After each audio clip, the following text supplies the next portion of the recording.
Every now and then I come across a presentation that really enlightens me, and this was one of them. I'm going to put the names in the show notes. He's a biostatistician and genomics person from UCSF, and he said something that really stuck in my mind. That biology is really a convolutional neural net solution to a problem. And what he means with that is that we have DNA, which is basically a sequence of information. And then there are proteins, they act like filters. Think of like a Kalman filter, like we just call it a protein. And they go through this whole sequence and they pick the sequence that, according to the particular protein, is a trigger to then transcribe that sequence of DNA into RNA. And then from there, we go to mRNA and then protein. I'm not sure mRNA, RNA, protein, doesn't matter. So we have this sequential process going from DNA, RNA to protein. And you can think of this as a convolutional neural net problem. Or even in simpler terms, what is a convolutional neural net?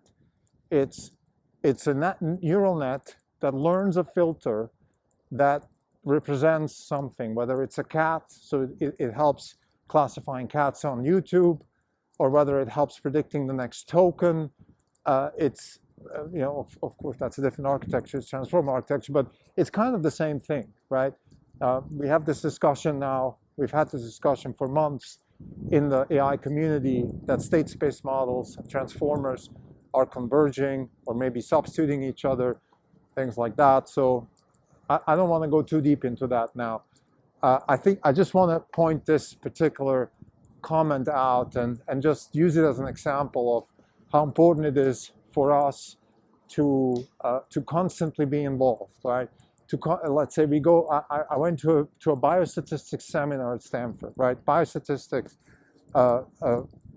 this person was presenting an idea of how to use statistical methods to understand how DNA is transcribed into RNA. So this is the goal. And the particular application is how cancer cells transcribe RNA. So finding differences between healthy cells and cancer cells in the transcription of RNA. This is the goal of the presentation. So you might say, well, this is not exactly what a hedge fund manager should be doing. Why are you doing this? And the answer is always the same, right? I'm saying, look, we are in the knowledge creation business, and this is an intractable inference problem, right? You have many opportunities. The design space is huge, and how do you approximate the best trajectory in terms of finding the right information, in finding the right places to generate ideas for investment ideas, or also ideas for things not to do. This is not even a podcast. It's May 17, 2024. This is Krim Delco. This is the second installment of today. For the year, we are down 15.4%. The market's up 12%, we're underperforming by 27.4%. So I want to point out this presentation that I attended. It's going to get hard, which means it's a remarkable event for me. And it's remarkable because it's really, it just opened my eyes, okay? The idea is the following. The person said, I'm going to put the name in the show notes. The person said that, look, biology can be really looked at as a convolutional neural net problem. And you have this DNA, which is a large sequence of information, C, G, T, and A, and they are in sequence. And then you have a protein, which reads that sequence and acts like a filter that gets triggered when a certain sequence is in the DNA, and that trigger means it generates an mRNA, which creates an RNA, which then creates a protein. So this is the fundamental idea, and I think everything in AI can be looked like that, right? Whether it's transformer or whether it's state space, that's not even that important.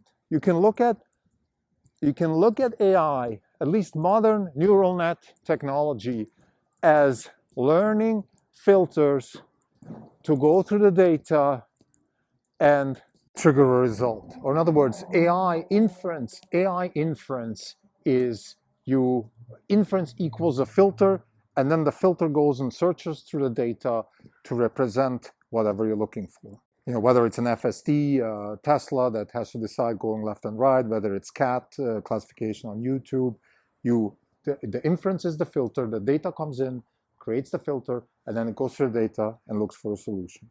Proteins are filters that nature is using to transcribe RNA, which is the building block of protein, because from DNA, RNA, amino acids get combined into protein and then they fold. Now, this particular presentation itself is very, very interesting because there's really two aspects to almost anything in biology. It's sequence and structure. So you have DNA, which is a pure sequence. You have RNA, which is half-half, and then you have protein, which is really structure. So the amino acid sequence of a protein really doesn't, it is information, but it's not the crucial information. The crucial information is the structure. And with RNA, it's a hybrid. So the sequence of the RNA matters, but also the structure of RNA. But I want to get back to this filter idea because I think it's really exciting, because think about it this way also. Like, for example, in the episode just before this one, I discussed intractable inference. So this is when, think about it from, if you want to frame it in a filter language, you could say, look, imagine you're not sure about the filter, right? Let's say you want to find the best battery combination, the best combination of elements to optimize your battery production. Well, you're not really sure what filter to use. And then you have Gflow or other methods that help you find or do the inference on the data and find the best optimal combination of elements. And you can do that by doing variational inference, which is use this as instead of having one fixed filter, you're learning a filter and you're learning how to optimize within the given data that you're given. So the filter is adaptable to the data. So this is really exciting, because you can see how these methods are converging. These methods, when I say these methods, what I mean with that is that you have a person in biology, you have a person like Hongwen Liu in Chicago who's working on Big Bang nucleosynthesis. And then you have, Joshua Bengio and Edward Hu, who are, deep learning experts. And they're all converging to similar problems, which is, okay, we want to create filters or create, learnable filters that can classify data or make, make decisions, reason from data. This is the best way to formulate this. So they can reason from data, and the way they can do this, even in an intractable inference situation. So even when the inference is not clear, even when the reward model is not clear, in other words, it's not clear what it means to have an efficient battery. In that case, you can approximate the solution by using Gflow algorithm or scoring algorithm. There are different solutions to this, and the idea is that it's really like a numerical solution. I mean, this goes back to 1960s operations research, where you just use numerical solutions to problems that don't have closed-end solutions. This is very similar. But let me get back to the actual inspiration of this episode, which is this idea that biology is a convolutional neural net type solution to a problem. And the problem is, okay, we have information that is stored. It's stored in DNA. We call it DNA. Nature calls it nucleotides that are in certain sequences.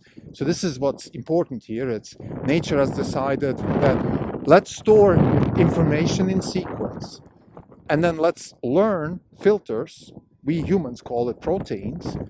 And those filters decide when to trigger a transcription into RNA, which then creates the protein, which is the workhorse of biology. So this is really the this is all I want to say. And I think this idea of filters is really fundamental to AI. This is what AI is. It's learnable filters. You have a bunch of data and you learn filters, so then when new data comes, you can classify that data and make decisions or reason based on it. Thank you.